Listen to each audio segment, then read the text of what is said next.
In this video, we will discuss Application Program Interfaces, or APIs for short. Specifically, we will discuss what an API is, API libraries, and REST APIs, including request and response, and an example with PyCoin Gecko. An API lets two pieces of software talk to each other. For example, you have your program, you have some data, and you have other software components. You use the API to communicate with other software via inputs and outputs. Just like a function, you don't have to know how the API works, just its inputs and outputs. Pandas is actually a set of software components, much of which are not even written in Python. You have some data, you have a set of software components. We use the Pandas API to process the data by communicating with the other software components. Let us clean up the diagram. When you create a dictionary, then create a Pandas object with the data frame constructor, in API lingo, this is an instance.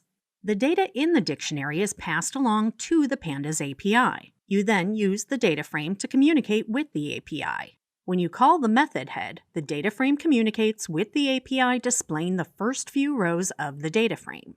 When you call the method mean, the API will calculate the mean and return the values. REST APIs are another popular type of API. They allow you to communicate through the internet, letting you take advantage of resources like storage, access more data, artificial intelligence algorithms, and much more. The RE stands for representational, the S for state, and T for transfer. In REST APIs, your program is called the client. The API communicates with a web service you call through the internet. There is a set of rules regarding communication, input or request, and output or response. Here are some common terms. You or your code can be thought of as a client. The web service is referred to as a resource.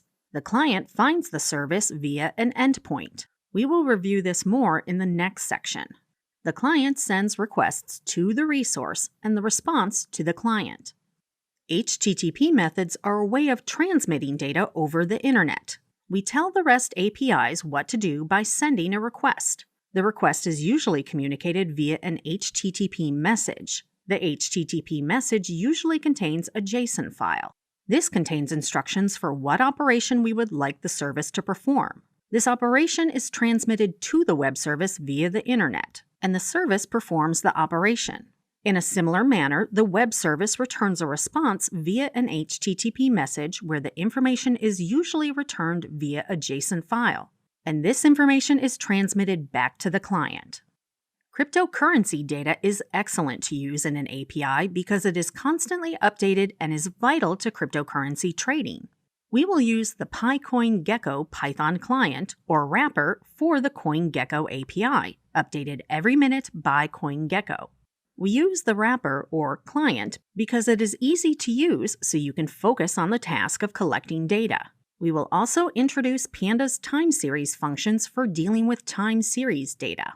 Using PyCoin Gecko to collect data is simple. All we need is to install and import the library, then create a client object, and finally use a function to request our data. In this function, we are getting data on Bitcoin in US dollars for the past 30 days. In this case, our response is a JSON file expressed as a Python dictionary of nested lists, including price, market cap, and total volumes, which contain the Unix timestamp and the price at the time. We are only interested in price, so that is what we will select using the key price. To make things simple, we can convert our nested list to a data frame. With the column's timestamp and price, it is difficult to understand the column timestamp. We will convert it to a more readable format using the pandas function to_datetime. Using this to_datetime function, we create readable time data. The input is the timestamp column. Unit of time is set to milliseconds. We append the output to the new column date. Now we want to create a candlestick plot. To get the data for the daily candlesticks, we will group by the date to find the minimum, maximum, first, and last price of each day. Finally, we will use Plotly to create the candlestick chart and plot it. Now we can view the candlestick chart by opening the HTML file and clicking Trust HTML in the top left of the tab. It should look something like this.